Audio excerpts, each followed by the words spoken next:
America ने Kabul airport पर फिर हमला होने की आशंका जताई। पेंटागन के मुताबिक अमेरिकी सैनिकों को फिर निशाना बनाया जा सकता है। हम सिविल वॉर जैसे हालात नहीं चाहते। अमेरिकी राष्ट्रपति बाइडेन की राष्ट्रीय सुरक्षा टीम ने कहा, इस मिशन के आगे कुछ दिन अब तक के सबसे खतरनाक दौर होंगे।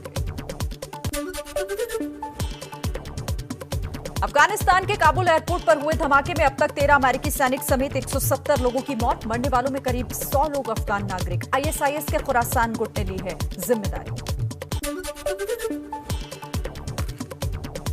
काबुल एयरपोर्ट के बाहर हुए धमाके में 3 ब्रिटिश नागरिक भी मारे गए। इनमें एक बच्चा भी शामिल। ब्रिटेन की सरकार ने दी जानकारी। काबुल एयरपोर्ट के पास आतंकी हमले को लेकर अमेरिकी रक्षा मुख्यालय पेंटागन का दावा। कहा, हमले में केवल एक आत्मघाती हमलावर था। होटल के पास कोई दूसरा बम धमाका नहीं हुआ था। तालिबान ने अफगानिस्तान के अस्पतालों की सभी महिला कर्मचारियों को फौरन काम पर लौटने को कहा। वर्ल्ड फूड प्रोग्राम के निदेशक से मानवीय मदद देने की भी अपील की है।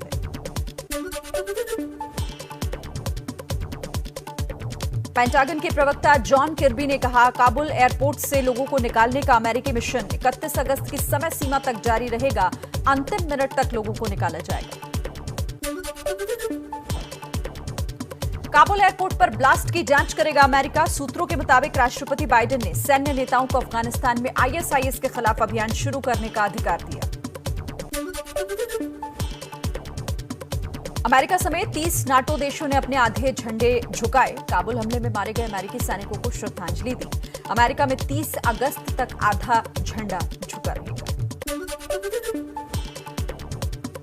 संयुक्त राष्ट्र सुरक्षा परिषद ने काबुल हमले की निंदा करते हुए कहा, अफगानिस्तान में आतंक के खिलाफ लड़ने की जरूरत। अफगानिस्तान की धरती का इस्तेमाल आतंक के लिए न हो। सुरक्षा परिषद के स्थायी सदस्यों की सोमवार को बैठक बुलाई।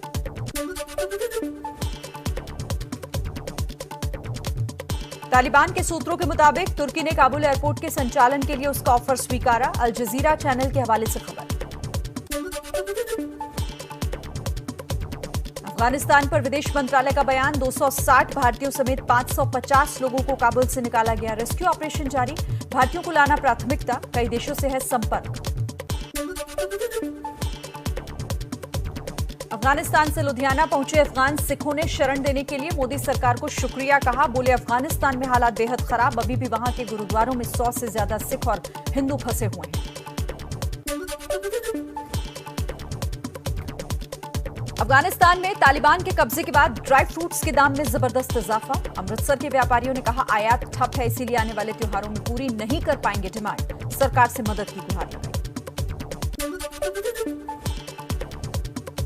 उत्तराखंड में भारी तबाही बारिश की वजह से देहरादून को ऋषिकेश से जोड़ने वाला रानी पोखरी पुल टूटा। हादसे के वक्त पुल से गुजर रही थी कई गाड़ियां। सीएम ने जांच के आदेश दिए। भारी बारिश से देहरादून के पास मालदेवता सहस्त्रधारा लिंक रोड कई मीटर तक सौंग नदी में समाई। 2 गाड़ियां नदी में बही। जान का नुकसान नहीं।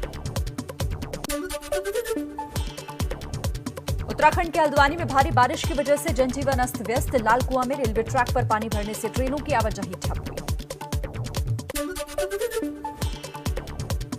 उत्तराखंड के ऋषिकेश में एक महिला समेत 4 लोग सौंग नदी की तेज धार में फंसे।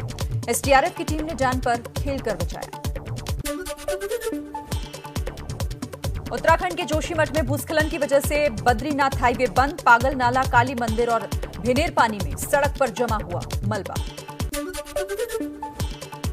नैनीताल में भारी बरसात के बाद ठंडी सड़क पर बोल्डर गिरने और भूस्खलन से लोगों में दहशत का माहौल। झील के किनारे की रेलिंग और स्ट्रीट लाइट भी टूटी। उत्तराखंड के मसूरी में भारी बारिश की वजह से जगह जगह भूस्खलन की स्थिति। 14 घंटे तक बंद रही मसूरी से देहरादून जाने वाली सड़क। हाईवे पर कई किलोमीटर लंबा जाम लगा। असम के जोरहाट में ब्रह्मपुत्र नदी खतरे के निशान से ऊपर पहुंची। निमाटी और माजुली के बीच फेरी सेवा बंद की गई। अरुणाचल प्रदेश में सियांग नदी का जलस्तर खतरे के निशान से ऊपर पहुंचा। कई इलाकों में बाढ़ जैसे हालात। राहत और बचाव में जुटा प्रशासन। यूपी के गोरखपुर में राप्ती, घाघरा और रोहिन नदी ने धरा रौद्र रूप। 135 गांव बाढ़ से घिरे। 1.5 लाख से ज्यादा आबादी प्रभावित। यूपी के अयोध्या में सरयू नदी लाल निशान के पार, निचले इलाकों में लोगों को अलर्ट किया गया। राहत और बचाव के लिए टीमें तैनात की गई। यूपी के श्रावस्ती में राप्ती नदी की बाढ़ से हाहाकार, दर्जनों गांव में घुसा बाढ़ का पानी, जनपद की कई सड़कें हुई जलमग्न। यूपी के गोंडा में घाघरा नदी खतरे के निशान से ऊपर पहुंची। प्रशासन ने कटान की निगरानी के लिए बाढ़ चौकियां बनाई। चंदवतपुर पुल के पास जल भराव से गाड़ियों की आवाजाही में भारी परेशानी। बिहार के सुपौल में 2 दिन से हो रही बारिश के बाद बाढ़ के हालात, निर्मली थाने समेत 600 घरों में घुसा बाढ़ का पानी, शहर की सभी सड़कें जलमग्न। केरल में आज और कल भारी बारिश का अलर्ट जारी किया गया है। 6 जिलों के लिए ऑरेंज अलर्ट जारी। मछुआरों को 3 दिन तक समंदर में न जाने के निर्देश दिए गए। छत्तीसगढ़ के सीएम भूपेश बघेल को कांग्रेस हाईकमान का संकेत, सूत्रों के मुताबिक 2.5 साल वाला फॉर्मूला मानने को कहा गया। इस्तीफे के सवाल को बघेल ने टाला। दिल्ली आकर राहुल गांधी से मिले सीएम भूपेश बघेल, करीब 3.5 घंटे चली मुलाकात। पार्टी महासचिव प्रियंका गांधी भी मौजूद रही। राहुल गांधी अगले हफ्ते 2-3 दिन के लिए छत्तीसगढ़ दौरे पर जाएंगे। सीएम भूपेश बघेल का दावा, राहुल गांधी को विकास कार्यों को देखने के लिए न्योता दिया है। छत्तीसगढ़ के 5 मंत्रियों समेत 55 कांग्रेस विधायक अभी दिल्ली में ही मौजूद। कल सभी ने पार्टी मुख्यालय में केसी वेणुगोपाल से मुलाकात की। प्रदेश प्रभारी पुनिया से मिलकर राहुल से मिलने का समय मांगा। छत्तीसगढ़ कांग्रेस के प्रभारी पीएल पुनिया फिर बोले, बघेल और सिंहदेव में कोई मतभेद नहीं, राज्य सरकार को कोई संकट नहीं। 2.5 साल सीएम के फॉर्मूले पर अड़े हैं टीएस सिंहदेव। छत्तीसगढ़ में सीएम भूपेश बघेल से नाराज चल रहे स्वास्थ्य मंत्री टीएस सिंहदेव का बयान, कहा पार्टी जो आदेश देगी वो मानूंगा। पंजाब कांग्रेस में तकरार जारी। राहुल गांधी से मिले पंजाब प्रभारी हरीश रावत, कल सोनिया गांधी से मुलाकात की थी। पंजाब में कांग्रेस आलाकमान के फैसले के बाद भी सिद्धू बनाम कैप्टन जारी। प्रदेश कांग्रेस अध्यक्ष सिद्धू की धमकी, अगर फैसले लेने की खुली छूट नहीं मिली तो ईंट से ईंट बजा दूंगा। सिद्धू के बयान पर पंजाब कांग्रेस प्रभारी हरीश रावत बोले, उन्होंने किस संदर्भ में ऐसी बात कही अभी नहीं पता। उन्हें अगर फैसला लेने की छूट नहीं होगी तो फिर किसे होगी। पंजाब में मलविंदर सिंह माली नवजोत सिंह सिद्धू के सलाहकार पद से हटे। कश्मीर पर दिया था विवादित बयान। बीजेपी नेता तजिंदर सिंह बग्गा ने माली के खिलाफ दिल्ली पुलिस पर शिकायत दर्ज कराई। महाराष्ट्र के सीएम उद्धव ठाकरे के खिलाफ कानपुर की मेयर प्रमिला पांडे ने पुलिस में दी शिकायत। उद्धव पर सीएम योगी के खिलाफ भड़काऊ बयान देने का आरोप लगाया। झारखंड के रामगढ़ में सिख रेजिमेंट के 175वां स्थापना दिवस पर भव्य कार्यक्रम। शहीदों को वॉर मेमोरियल पर श्रद्धांजलि दी गई। रक्षा मंत्री राजनाथ सिंह ने देश में ही बने निगरानी पोत विग्रह को कोस्ट गार्ड में शामिल किया। चेन्नई पोर्ट ट्रस्ट पर कार्यक्रम। पूर्वी समुद्री सीमा की निगरानी करेगा विग्रह। पीएम मोदी आज अमृतसर के जलियांवाला बाग के नए परिसर को राष्ट्र को समर्पित करेंगे। म्यूजियम गैलरी का भी उद्घाटन का कार्यक्रम शाम करीब 6:30 बजे वर्चुअली होगा कार्यक्रम। जलियांवाला बाग के स्मारक को फिर से बनाया जाएगा। गृह मंत्री अमित शाह आज से 3 दिन के अहमदाबाद दौरे पर, कई विकास और जन कल्याण कार्यक्रमों में हिस्सा लेंगे। अपने लोकसभा क्षेत्र गांधीनगर में भी विकास कार्यों को देखेंगे। राष्ट्रपति रामनाथ कोविंद के यूपी दौरे का आज तीसरा दिन। गुरु गोरखनाथ आयुष विश्वविद्यालय के शिलान्यास कार्यक्रम में शामिल होंगे राष्ट्रपति। कल लखनऊ के पीजीआई में दीक्षांत समारोह में शिरकत की। केंद्रीय वित्त मंत्री निर्मला सीतारमण के त्रिपुरा दौरे का दूसरा और आखिरी दिन आज। उदयपुर के त्रिपुर सुंदरी मंदिर में पूजा करेंगे। इसके अलावा कई कार्यक्रम हैं। कल सीएम बिप्लब देब से मुलाकात हुई थी। दिल्ली के सीएम अरविंद केजरीवाल आज मयूर विहार फेज 1 फ्लाईओवर के क्लोवर लीफ का उद्घाटन करेंगे। दिल्ली और नोएडा के बीच लोगों के लिए सफर होगा आसान। एबीपी न्यूज के कार्यक्रम शिखर सम्मेलन में यूपी चुनाव को लेकर पूर्व सीएम अखिलेश यादव का बड़ा दावा। बोले, इस बार हम कुल 400 सीटें जीतेंगे। योगी सरकार के खिलाफ लोगों में गुस्सा है। चाचा शिवपाल यादव के विलय वाले बयान पर अखिलेश बोले, अभी पार्टी के विलय का समय नहीं। चुनाव में छोटे दलों के साथ करेंगे गठबंधन। चाचा का पूरा सम्मान करती है समाजवादी पार्टी। एबीपी न्यूज के शिखर सम्मेलन में ही शिवपाल यादव ने ये कहा कि समाजवादी पार्टी से गठबंधन के लिए तैयार हैं, सम्मान मिला तो विलय भी करेंगे। बीएसपी के महासचिव सतीश चंद्र मिश्रा ने कहा, यूपी में बीएसपी अकेले चुनाव लड़ेगी। योगी सरकार से प्रताड़ित ब्राह्मणों ने लिया है मायावती को मुख्यमंत्री बनाने का संकल्प। क्या भतीजे आकाश आनंद है मायावती के उत्तराधिकारी? सवाल के जवाब में सतीश मिश्रा ने कहा, यह बात क्यों हो रही है? मायावती अभी तो 20 साल और पार्टी को दिशा निर्देश देंगी। एबीपी न्यूज के शिखर सम्मेलन में सतीश चंद्र मिश्रा से पूछे सवाल पर मायावती ने प्रेस कॉन्फ्रेंस में कहा, अभी मैं पूरी तरह से स्वस्थ हूं, उत्तराधिकारी पर कोई फैसला नहीं हुआ है। एबीपी न्यूज के शिखर सम्मेलन में आम आदमी पार्टी के सांसद संजय सिंह का ऐलान, यूपी चुनाव में हमारी पार्टी की अहम भूमिका होगी, बीजेपी की हार सुनिश्चित है। एआईएमआईएम अध्यक्ष असदुद्दीन ओवैसी का बीजेपी पर निशाना। एबीपी न्यूज के मंच से कहा, यूपी चुनाव में तालिबान करेगी बीजेपी, तालिबान के बहाने सांप्रदायिक ध्रुवीकरण की कोशिश होगी। असदुद्दीन ओवैसी ने कहा, यूपी में 100 सीट पर चुनाव लड़ने की है तैयारी। ओम प्रकाश राजभर से बातचीत चल रही है, चंद्रशेखर से बात करेंगे, बीजेपी विरोधी दल हमसे बात नहीं करते। बीजेपी की बी टीम बताने को लेकर भी ओवैसी ने जवाब दिया, कहा, सभी दलों के लिए मैं लैला बन गया हूं। क्या मेरे ध्रुवीकरण से बीजेपी 300 सीट जीती थी? मायावती अपने वर्ग की बात करती हैं, अखिलेश वाई की बात करते हैं, लेकिन एम को भूल जाते हैं।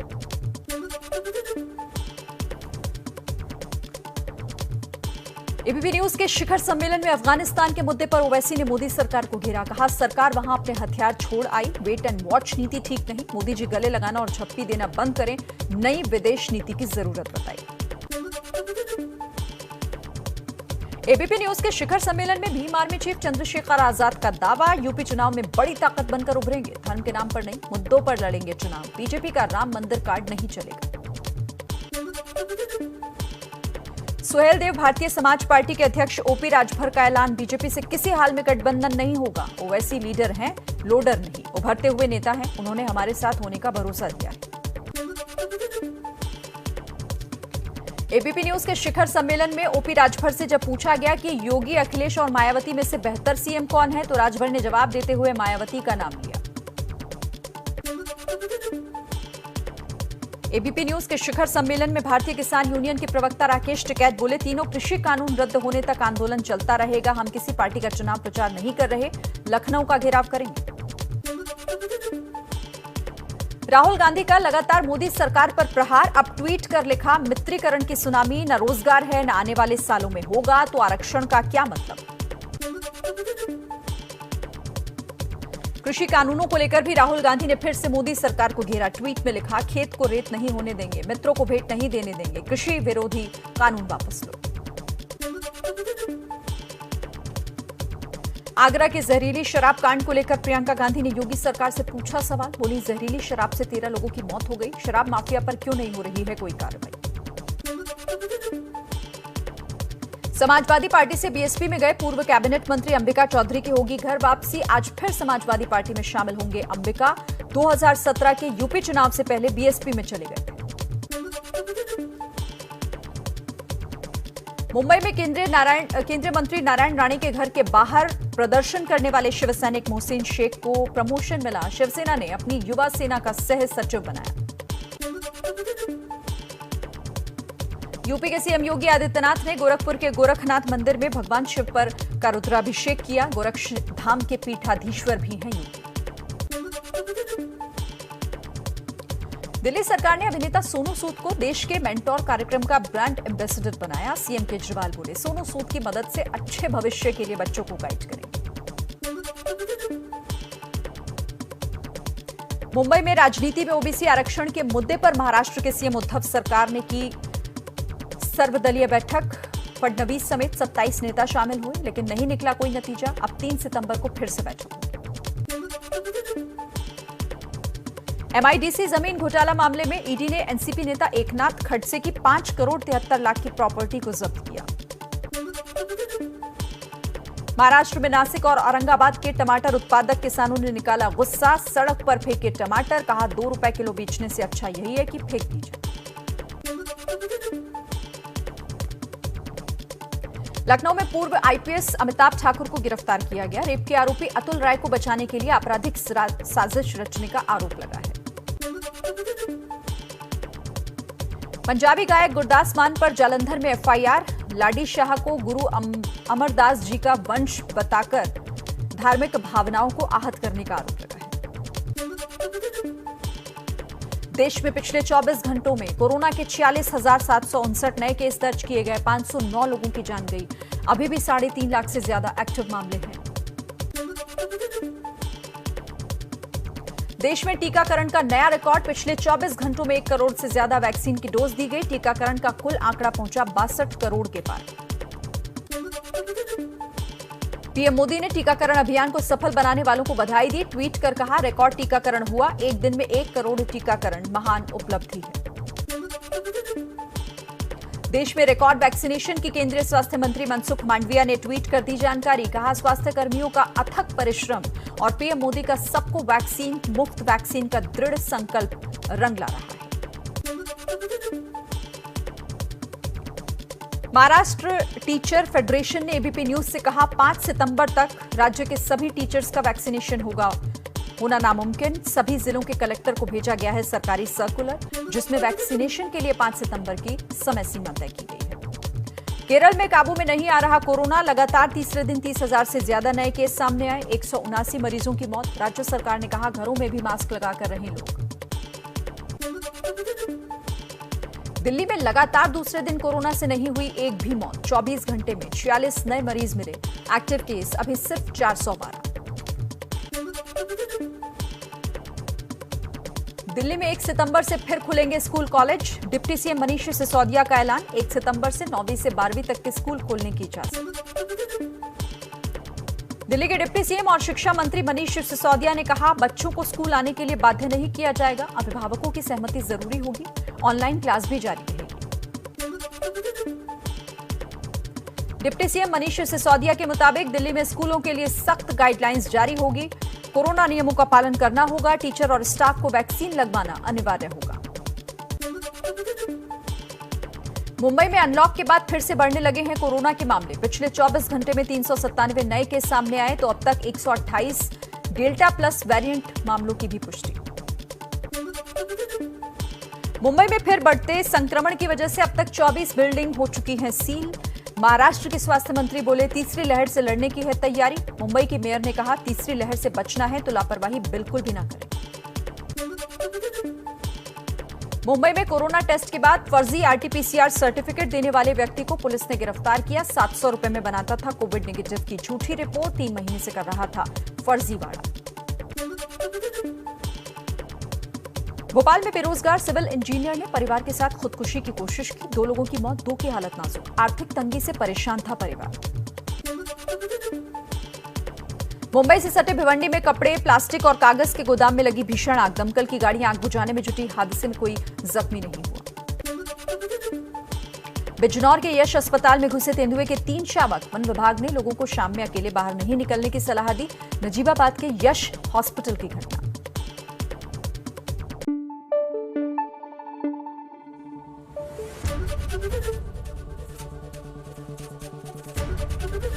एबीपी न्यूज आपको रखे आगे।